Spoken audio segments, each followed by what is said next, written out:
반갑습니다. 부동산 공법 담당 이승철입니다. 지난 시간에 공부 방법이라든지 국토법에 관한 전체적인 내용, 그걸 개략적으로 살펴봤죠. 이번은 두 번째 시간으로서 이제 본론으로 들어가서 총칙부터 볼 것입니다. 공법 과목이 보통 보시면 대략 한 7월달 그 정도까지도 감을 못 잡으시는 분, 감을 못 잡았다기보다 내용을 암기를 이제 못한 것이겠죠. 그래서 암기를 못하신 분들은 점수가 좀 안 나옵니다, 사실은. 근데 이게 공부라는 게 그렇지 않습니까? 보통 어떤 일정한 수준에 상승하기 위해서는 대략 한 6개월이 걸린다고 학습 이론에 나와 있습니다. 즉 6개월까지는 바닥을 치다가 그때부터 서서히 갑자기 급작스럽게 올라가는 것이죠. 그러니까 공법 과목 자체가 생소하고 그러다 보니까 어렵고 난해한 그런 과목으로 이렇게 보일 수도 있는데, 일단은 일정 기간까지는 좀 인내하시는 그런 것이 필요합니다. 보니까 모르겠다 해가지고 그냥 집어치워 이렇게 하기보다 참고 그냥 저 인간이 뭘 말하는 것 같다 이렇게 가만히 쳐다보고만 있으시면 이게 순환이 되면 자동스럽게 와닿는 부분이 있습니다. 그래서 그래가지고 그걸 이제 조금씩 늘려가는 것이죠. 그러니까 갑자기 어떻게 안 된다 해가지고 때려치운다라든지 그럴 과목은 아니다. 그거는 누구한테나 다 그러니까 나만 그런 것이 아닙니다. 그래서 그 점을 좀 인지를 하시고 총칙을 들어갈 것인데, 먼저 부동산 공법 중에서 첫 번째 요 국토법, 국토의 계획 및 이용에 관한 법률, 요것을 오늘 할 것입니다. 그 계획 및 이용에 관한 법률.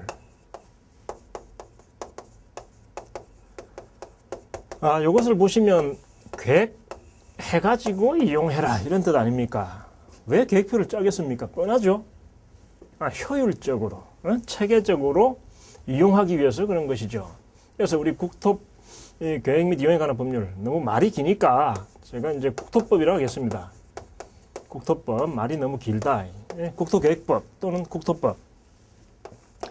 국토법을 보니까 이게 전체 내용이 세 가지로 크게 대별될 수 있더라, 나눌 수 있더라, 이렇게 되어 있습니다.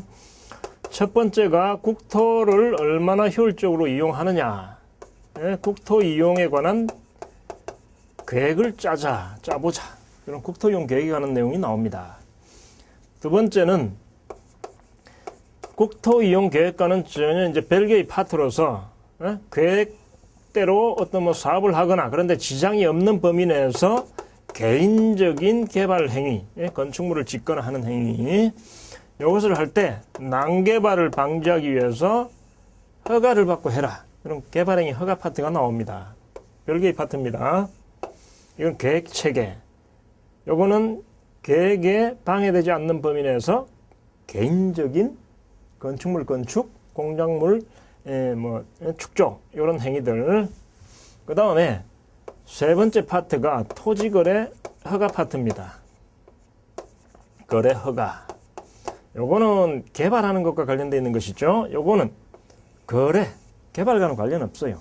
그래서 일정한 사적 소유권 이런 부분에 대한 거래 행위에 있어 가지고 허가를 요하도록 하는 행위다. 요거는 어떻게 보면 굉장히 소유권이라든지 이런 거에 대한 재산권에 대한 침해가 강력한 것이죠. 요거는 그래서 보시면 토지 공개념을 이렇게 반영한, 굉장히 그것도 강력하게 반영한 요 제도다. 토지 공개념. 그래서 토지의 투기적 거래, 투기, 그 다음 지가가 급등하거나 투기 우려가 보일 때, 혹은 투기 현상이 발생되어 있을 때 그것을 잡기 위해서 실거래자들만 거래하도록 이렇게 이제 제한하는 제도죠. 이렇게 국토법은 세 파트로 이루어져 있습니다. 그 중에서 국토 이용에 관한 내용, 이것이 90%를 차지하죠. 나머지 요거 내용이 크게 복잡하지는 않습니다. 그래서 요것이 주된 내용이다, 이렇게 생각을 하셔야 됩니다. 주된 내용이다. 자, 이 전체 세 가지 파트로 이루어져 있는데, 자, 그러면 이제 들어가 가지고 우리 모든 법률이 그렇듯이 제일 처음에는 총설이 나와요. 총설. 그 다음에 그 강론이 나오죠. 예? 총론, 총설 다 같은 의미입니다. 그래서 개개의 내용을 설명하기 전에 여기에 대한 공통점을 뽑아서 먼저 한번 보자. 이렇게 되어 있는데 우리 공법은 제일 처음에 보시면 의가 나와요. 목적, 법률을 제정한 목적. 두 번째, 용어 설명이 나옵니다. 그래서 우리가 11월 달에 용어 풀이를 했었는데 그 용어 해설이 나와요. 그래서 6개 법률마다 용어가 고유한 용어가 있더라. 그래서 용어를 알아야 이러한 그 각각 법률에 쉽게 접근을 할 수 있다. 법률마다 용어가 있더라.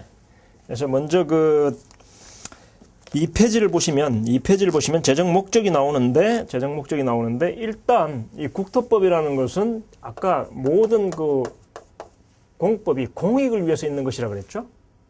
그래서 거기 보시면 재정 목적에 공공복리 증진이라는 용어가 6개 법률에 다 나오겠죠, 당연히. 공공복리 증진, 요거는 결국은 국민의 행복한 생활을 보장하기 위한 것이죠, 개개의. 그래서 그런 건 뭐 외울 내용이 아닙니다, 지금. 그 재정 목적, 이런 것은 공공복리 증진, 국민의 삶 질의 향상. 그래서 당연히 공익은 그걸 위한 것이다, 전체를 위한 것. 그래서 요게 목적이 나올 것이고, 두 번째 이제 용어 해설이 나옵니다. 용어 해설. 그래서 12월 달에 들으신 분은 잘 아시겠지만 일단 용어 여기서 꼭 이제 한 문제가 나오니까 이 용어를 알아두셔야 된다. 먼저 광역 도시계획 이런 게 나오죠. 그 다음에 도시계획, 도시기본계획, 도시관리계획. 이러한 것은 그 어떤 체계적 지위가 있습니다. 계획표가 상위의 계획표가 있고 하위의 계획표가 있어요. 그래서 지금 제일 처음에 국토의 계획 및 이에 관한 법률에서 국토이용 계획에 제일 처음에 우리가 지금 배울 것들이 이 광역도시계획 이런 것입니다. 광역도시계획, 그 다음에 그 하위 계획인 도시계획, 다시 도시계획에는 도시기본계획과 그 다음에 도시관리계획 이렇게 이루어져 있습니다. 도시계획이 왜 이렇게 이루어져 있느냐? 법에 그렇게 규정을 해놨어요. 예? 그래서 법정계획이라고 그러죠. 도시계획은 기본계획과 관리계획을 합쳐서 도시계획이라 한다.